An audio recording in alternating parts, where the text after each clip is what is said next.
ang bubuyog na si Maya. Noong unang panahon, sa masukal na gubat, mayroong bahay ng bubuyog sa isang puno. Napakahalaga ng araw na iyon sa mga bubuyog. Dahil ngayong araw, mapipisa ang mga itlog ng bubuyog. Pero ang kwentong ito ay tungkol sa pinaka-espesyal sa kanila. Ang sakit sa mata! Bakit kaya madilim dito? Wow! Ito ang kwento ng bubuyog na si Maya. Halina kayo! Ilabas niyo sila! O sige, dyan lang kayo! Ngayon, ang pangalan mo ay Maya. Maya! Teka, bakit Maya? Bakit kailangan ng pangalan? Kasi... Hindi yata ako nasabihang may mga tanong akong sasagutin. Pero sige, lahat tayo may pangalan para makilala ang bawat isa. Kung sasabihin kong, bubuyog, halika! Ha? Bakit? Ano? Ako ba kausap mo? Ngayon alam mo na kung bakit may pangalan. Opo! Kasi magkakapareho po tayo, pero may pagkakaiba. Tama! Oo! Magaling, ha? Matalino kang bata, Maya! Halina kayo at sumunod kayo sa akin! Wow! Manghang-mangha si Maya. Parang isang makinang na gintong lobo ang nakita niya. Abalang-abala sa pagtatrabaho ang mga bubuyog. Ang iba ay naglilinis ng dingding ng kanilang bahay. Ang iba ay nagbubuhos ng pollen sa isang lalagyang mukhang diamante. Samantalang ang iba ay nakapilang naglalakad. At ngayon, may kanya-kanya kayong gagawin. Mga tagapaglinis ang naglilinis ng ating bahay. At meron tayong mga kolektor, manggagawang bubuyog. Bakit kailangan magtrabaho? Anong klaseng bubuyog ba ito? Hindi pala tanong mga bubuyog. O hayaan mo na lang siya, Julian. Bata pa si Maya. Maya, kailangan nating magtrabaho dahil kung hindi, magkakagulo tayo at mawawala ng ikabubuhay. Kung hindi maglilinis ang tagapaglinis, magiging madumi ang ating bahay. Pag hindi nangolekta ang mga kolektor ng nektar, Ano po ang nektar? gawa ang pulot-pukyutan sa nektar ng mga bulaklak. Ayun! Nakita mo sila? Sila ang ating mga kolektor. Nagdadala sila ng nektar ng mga bulaklak at ginagawa itong pulot-pukyutan ng mga trabahador. Nagdadala ng nektar ng bulaklak ang mga kolektor. Pero, paano nila binibitbit yun? Ay, naku, ikaw talaga, Maya. Siyempre, nilalagay nila yun sa lagayan ng pulot. Lahat tayo meron nun. Oh, kaya ba ako nagugutom? Ngayon? Oh, hindi sa ganon. Yan naman ang tiyan mo. Kung sasagutin natin siya magdamag, matatagalan tayong makaalis niyan. Ano ba? Bakit po hindi tayo pwedeng tumayo lang dito? Lumipas ang ilang araw. Binigyan ng kani-kanilang gawain ng mga bagong bubuyog. Ang ilan ay naglilinis sa loob ng bahay. Ang iba naman, nagtatanggal ng mga tuyong dahon sa labas. Ang iba ay nangunguha ng mga katas ng bulaklak. Samantalang, bantay naman ang iba sa mga kalaban. Lahat sila ay may kanya-kanyang trabaho maliban kay Maya. May ibang pananaw si Maya sa mga bagay-bagay. Naglilinis ang lahat gamit ang mga panlinis, pero si Maya, hinihipan lang ang mga dumi. Ganoon lang kadali yun para sa kanya. Kapag nakalinyang naglalakad ang mga bubuyog, Bakit mo ba ako ginugulo? Ha? Lahat nag-aalala dahil hindi ko alam kung saan ako lulugar. Kaya kinakaya ko kung paano po maglakad. Tulad niyo. Pero, hindi naman ganyan ang tamang paglalakad. Pero, kayo po po yun.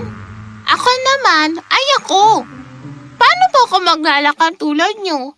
Kayo po, kaya niyo po bang maglakad tulad nito? Oo naman. Eto. Mali. Ano bang ginagawa ko?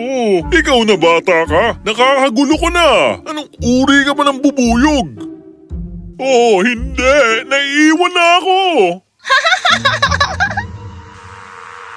Hindi alam ni Cassandra ng kanilang mga kapwang bubuyog pati na ang Reyna kung saan ba talaga ilulugar si Maya. Matanong at mausisa si Maya sa lahat ng nakikita niya. Ano po yung nasa ulo nyo? Malaking bubuyog? Ay! Hindi mo pwedeng pagsalitaan ng ganyan ng Reyna. Naku, patawad po aking kamahalan. Sabihin mo, Maya, bakit ayaw mo sa mga gawaing binibigay namin sa'yo? Hindi ko po alam. Lahat sila dito maraming ginagawa. Puro sila trabaho, trabaho, trabaho, trabaho. Hindi ako masaya na nakakita silang ganyan. Pero naging masaya ako nung araw na nahulog ako sa bagay na mukhang diamante. At swoosh! At swoosh! At yun! Lumipad ako tapos nagpagulong-gulong. Gusto ko pang makalipad. Pangarap kong lumipad at makita ang mundo. Ha? Ano? Ano bang pinagsasabi ng batang ito? Pangarap? Masaya? Anong uri ka ba ng bubuyog? Wala naman kaming pangarap. Naku, kamahalan! Patawad! Wala siyang balak na masama. Hinahanapan ko nga po siya ng gawain. Pero mas gusto niya po sa labas. Siguro yun po talaga ang gusto ni Maya. Maaaring naroon po ang kakayahan niya. Pwede po natin siyang isama sa ating mga kolektor. Sige, ibibigay sa isang bubuyog ang trabahong gusto niya. Mukhang bago yan. Ay, hindi ko maintindihan. Ang ating tungkulin ay nakatakda na pagkapanganak natin. Pero kung makakabuti sa ating bahay, bakit hindi? Nasa hustong gulang na siya para manguhan ng mga nektar. Maari na siyang lumabas pero sanayin niyo siyang mabuti. Opo, kamahalan! At tinuruan nga nila si Maya ng lahat ng tungkol sa mga bulaklak. Sinanay din siyang lumipad kasama ang lupon ng mga bubuyog. Binalaan din nila si Maya na huwag siyang lilipad ng mag-isa. At higit sa lahat, binalaan din siya tungkol sa mga putakte. Matinding kalaban ng mga bubuyog ang mga putakte. Nagnanakaw sila ng mga pulot-pukyutan at sinasaktan ng mga bubuyog. Pero pwede naman po natin silang kagatin, di ba? Matatalino na ang mga putakti, Maya. Nagsusuot na sila ng kalasag pag umaatake na sila. Leeg lang nila ang pwede nating kagatin dahil wala silang suot sa ulo. Pero mahirap para sa atin na makagat ang mga putakti sa oras ng labanan. Pag-ingatan mong mabuti na hindi ka nila makita. Maliwanag? Mag-iingat po ako. Nagpaalam na si Maya kay Cassandra at sumama sa mga bubuyog. Ito ang una niyang paglalakbay sa labas ng bahay nila. Nang makalabas na siya, manghang-mangha si Maya. May mga puno, mga halaman at mga bulaklak. Wow! Napakaganda naman dito sa labas. Pwede akong humuni buong araw. Shhh! Nandito tayo para magtrabaho, Maya. Hindi humuni-huni lang kung saan. Siguraduhin mo na hindi ka hiwalay sa lupon natin. Pero hindi nakikinig si Maya. Aliw na aliw siya sa unang beses niyang paglipad.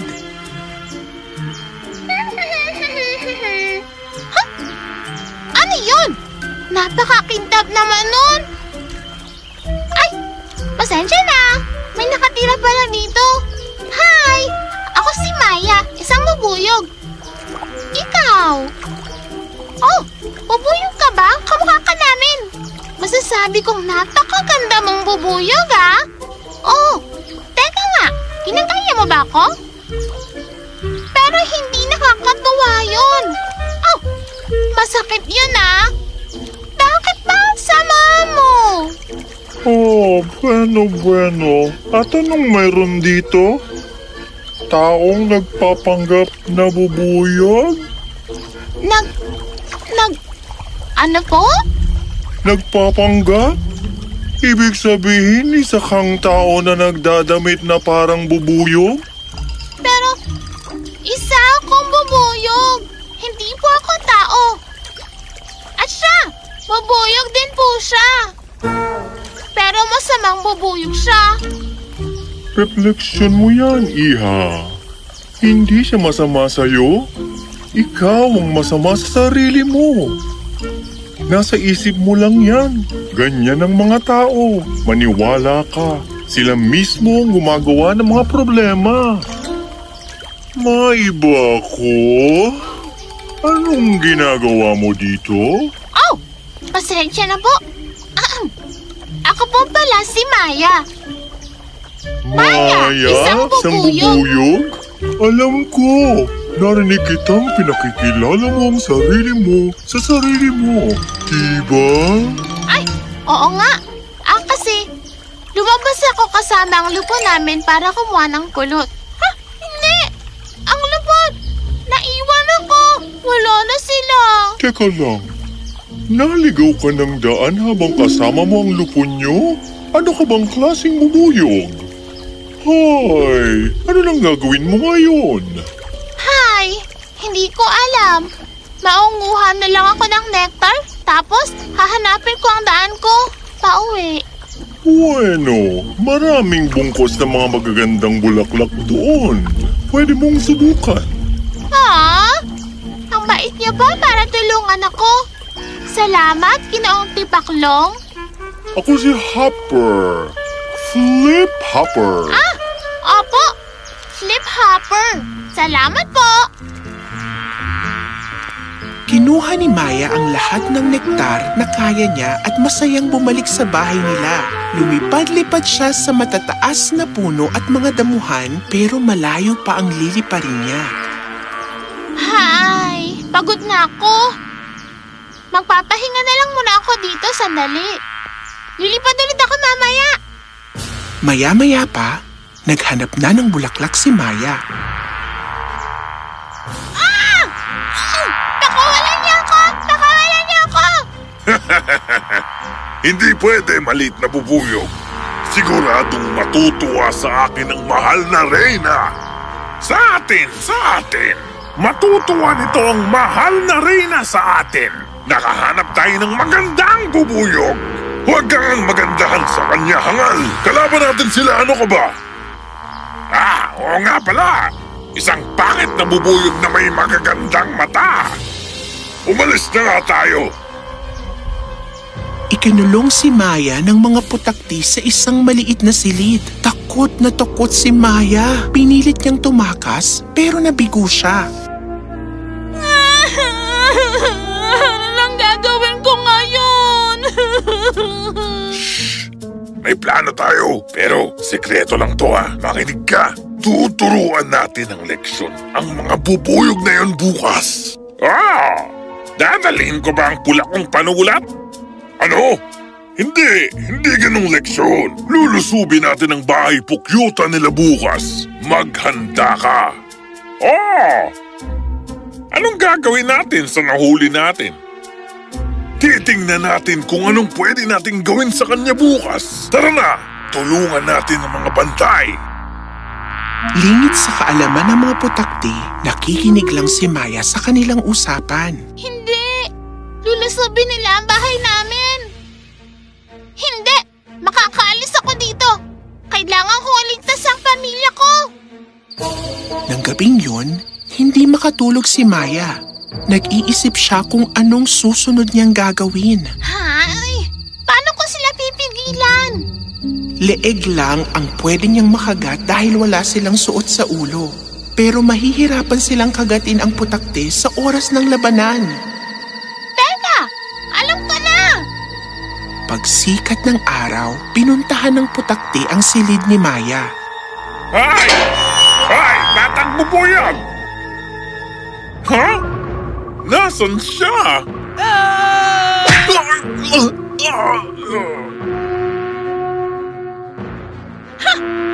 Yan ang bagay sa'yo. Pangit pala, ha? Dapat nabalaan ko ang Reyna. Mabilis na lumipad si Maya hanggang marating niya ang kanilang bahay. Isinalaysay niya ang buong insidente sa Reyna. Oh, hindi! Madali! Handa ang mga kawal! Kailangan nating maghanda! Handa na ang mga kawal sa nalalapit na pagsalakay. Nang dumating ang mga putakti, buong lakas silang nilusob ng mga bubuyog. Mula sa taas, sinugot nila ang leeg ng mga putakti. Tinuruan ni Maya ang mga bubuyog. Nagulat at naguluhan ang mga putakti sa pag-atake. Atras na! Atras! Tumakbo silang papalayo sa kalaban.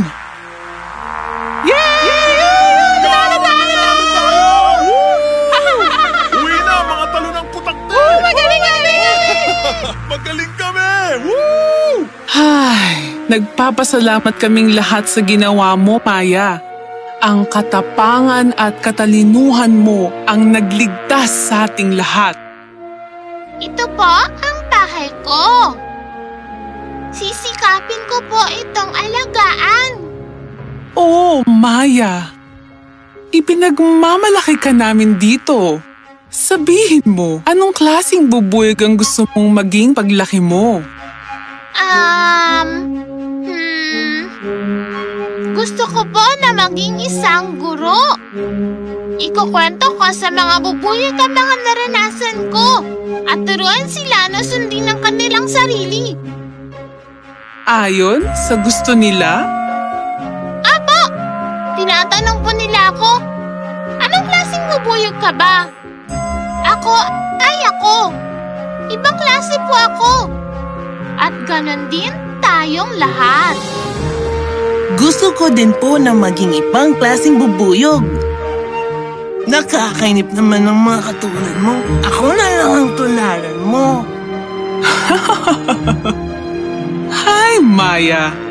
Siguradong magiging isang magaling kang guro. Masayang-masaya kami at nakabalik ka.